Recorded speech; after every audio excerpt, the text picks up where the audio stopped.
हिंद, नमस्कार। तो today latest update ये है कि एक वर्ल्ड वाइड फेमस जर्नलिस्ट हैं जूलियस एसेंजर। वो ब्रिटेन की जेल में 2019 से बंद थे और कल 24 जून को उनको रिहा कर दिया गया है। तो हम जानते हैं उनके साथ ऐसा क्यों हुआ। तो जो जूलियस एसेंजर है ये अपने काम के लिए जाने जाते हैं, मतलब जो इनका वर्ल्ड वाइड में ये अपनी खोजी पत्रकारिता के लिए जाने जाते हैं। जो इनके सोर्सेस होते हैं, जो इनकी सीक्रेसी होती है, वो बहुत ही खतरनाक होती है। तो इनके कुछ फेमस 4-5 काम हैं, हम समझते हैं लैंग्वेज। पहला काम, इन्होंने एक कोलैटरल मर्डर वीडियो करके 2010 में एक रिपोर्ट लाई थी।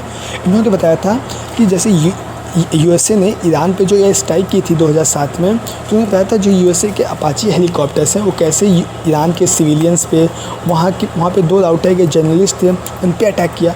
तो इससे क्या हुआ कि वर्ल्ड वाइड जो यूएसए की छवि थी बहुत ज़्यादा ख़राब हो गई कि वो जो भी सिविलियंस पे अटैक कर रहे हैं, जर्नलिस्ट पे अटैक कर रहे हैं, जो कि नॉर्मली ऐसा कोई देश नहीं करता। फिर इनका दूसरा सबसे बड़ा एक और डॉक्यूमेंट आया था, अफ़गान डायरी वॉर करके।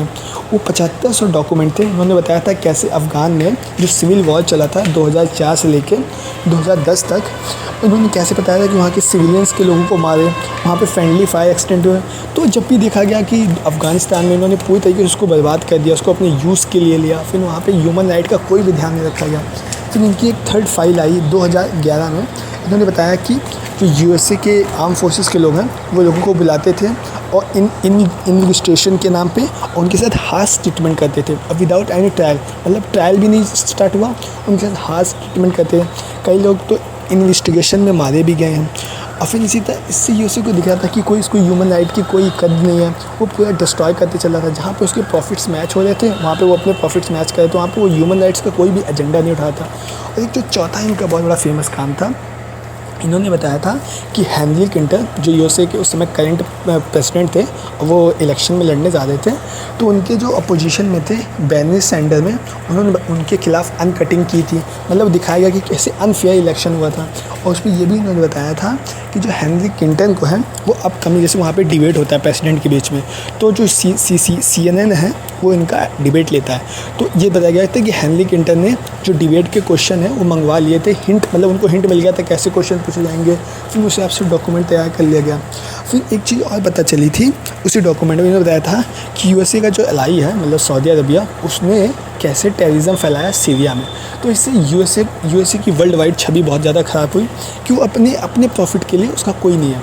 अगर आप थोड़ा जूलियस सीजर का थोड़ा बचपना समझना चाहते हैं तो इनका जो बचपना है, जब ये 1987 में 16 साल के थे तो ये हैकिंग सीख लिए थे और इनको ऑस्ट्रेलिया में the most valuable ethical hacking के लिए जाना जाता है। इनका जो इथिकल हैकिंग नेम था वो था मैंडेक्स। इसका मतलब होता है नोबली अनट्रूथफुल।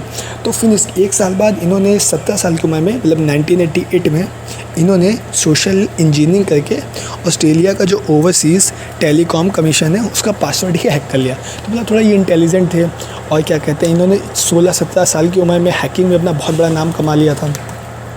तो ये दिखता है। बट जो जूलियस सीजर है, जो ये एक ऐसी लड़ाई नहीं थी कि एक पर्सन की थी, ये एक पूरा जर्नलिज्म का था। कई देशों में इसके खिलाफ प्रोटेस्ट हुआ, ऑस्ट्रेलिया में भी प्रोटेस्ट हुआ कि जूलियस एसेंजर को छोड़ा जाए। तब उन्होंने जो बाइडेन से बात की, जो यूएसए के प्रेसिडेंट है, उन्होंने बात की, उन पर प्रेशर आया, फिर इसको लगभग छोड़ दिया गया। इनको 24 तारीख को छोड़ दिया गया। तो यूएसए गवर्नमेंट और जूलियस एसेंजर के बीच में एक प्ली बेल हुआ है, मतलब प्ली डॉक्यूमेंट हुआ है। इसमें इन्होंने क्या बताया था, तो जो जूलियस एसेंजर था, जूलियस एसेंजर को ये बोलना था, उनको अपनी गुनाह कबूल करना था कि हाँ मैंने जो मिलिट्री डॉक्यूमेंट है वो लीक किए हैं, वो नहीं करना चाहिए। तो जो जूलियस एसेंजर है उन्होंने बोला ठीक है, जो मिलिट्री डॉक्यूमेंट है मैं जो लीक करने का मैं मानता हूँ, हाँ मैंने लीक किया। बट वो था एक्सचेंज था कि आप ऐसा बोलोगे तो आपको हम फ्रीडम देंगे, ऐसा कुछ था नहीं। ये तो एक पत्रकारिता का भी होता है ना, अब जो जर्नलिस्ट को ही फ्रीडम नहीं रहेगी कि जो वो खोजिए पत्रकारिता। अब सिंपल सी बात है ना, एक देश है जहाँ पे लोग टैक्स दे रहे हैं, उसके यहाँ की जो गवर्नमेंट है वो क्या कर रही है, कौन से देश में कितना बजट डाल रही है, उसके जो आर्म फोर्सेस को लोग कहाँ अटैक कर रही है, तो लोगों को जानना हक है। बट यूएस की यही हिपोक्रेसी है। उन्होंने जूलियस एसेंजर को बोला कि आप इस चीज़ को मानो कि आपने जो मिलिट्री सीक्रेट है उनको रिवील किया, तो उन्होंने बोला हाँ मानते हैं, इसकी वजह उनके लिए फ्रीडम मिल गई। तो आप समझ सकते हो। और एक और मतलब इंसिडेंट हुआ जूलियस एसेंजर के साथ, मतलब इनका जो गिरफ्तारी का इवेंट है वो भी बहुत ज़्यादा इंटरेस्टिंग है। होता क्या है कि ये नवंबर 2010 में इनके ऊपर एक स्टूडेंट पे सेक्सुअल असॉल्ट का केस चला, फिर वो बाद में ख़त्म हो गया। तो जो मेन हम समझते हैं हुआ क्या था, ये जून 2012 में यूएसए में मतलब लंदन में ही एक एम्बेसी है इक्वाडोर की, वहाँ पे जाके छुप जाते हैं। वहाँ पे लगभग वो 6 साल तक रहते हैं और वहाँ पे वो इक्वाडोर के गवर्नमेंट है, उन्होंने मतलब क्या होता है कि लंदन में इक्वाडोर की एम्बेसी है, बट वो उस एम्बेसी में इक्वाडोर का ही लॉ चलता है, तो लंदन पुलिस भी जाके गिरफ्तार नहीं कर पाती है। देखिए लंदन पुलिस और ब्रिटेन पुलिस वही है मतलब, बट उसका यूएसए जो बोलेंगे वही करेंगे, क्योंकि जो वेस्टर्न कंट्री और यूएसए का जो बहुत ज़्यादा मतलब एकदम समझिए मैचिंग है, मतलब जो यूएसए बोलेगा वेस्टर्न कंट्री वही करेंगे, वो जी सर हाँ सर वाले हैं। तो 2000 मतलब जून 2012 में क्या हुआ था कि जो ये जूलियस एसेंजर है इक्वाडोर की एम्बेसी में चले गए। फिर जो वहाँ की गवर्नमेंट है, फिर एम्बेसी ने हमने गवर्नमेंट से परमिशन लिया, तो अगस्त 2012 में जूलियस एसेंजर को इक्वाडोर की एम्बेसी ने एग्रीमेंट कर दिया कि हाँ सर आप इसको रख सकते हैं। तो ये वहाँ पे 6 साल तक थे, मतलब 11 अप्रैल 2019 तक थे। फिर 11 अप्रैल 2019 में कुछ एग्रीमेंट होते यूएस और इक्वाडोर के बीच में। फिर वहाँ पे लंदन की पुलिस जाती है, क्योंकि लंदन की पुलिस तभी जा सकती है ना किसी की एम्बेसी में जब वहाँ के गवर्नमेंट का कंफर्मेशन हो। तो यूएसए मतलब यूके की पुलिस फोर्स जाती है और जूलियस एसेंजर को लेके आती है और गिरफ़्तार करती है। और 2013 के बीच में जो जूलियस एसेंजर की पार्टी है विकीलीक्स, उन्होंने भी ऑस्ट्रेलिया में चुनाव लड़ना चाहा, मतलब 2013 में इन्होंने सोचा मैं इलेक्शन में अपना हाथ बटाता हूँ। तो जो वहाँ प्रेसिडेंट मतलब ऑस्ट्रेलियन सीनेट का 2013 में इलेक्शन था, इन्होंने अपनी पार्टी बनाई जिसकी ये मतलब विकीलीक्स के ये फाउंडर भी है। और इन्होंने विकीलीक्स और पार्टी के नाम से एक पार्टी बनाई और इन्होंने इलेक्शन में खड़े हुए 2013 के ऑस्ट्रेलियन सीनेट, बट वो उसमें बुरी तरीके से हार गए। वहाँ पे इनको कोई बहुत ज़्यादा सक्सेसफुल अचीवमेंट नहीं मिली।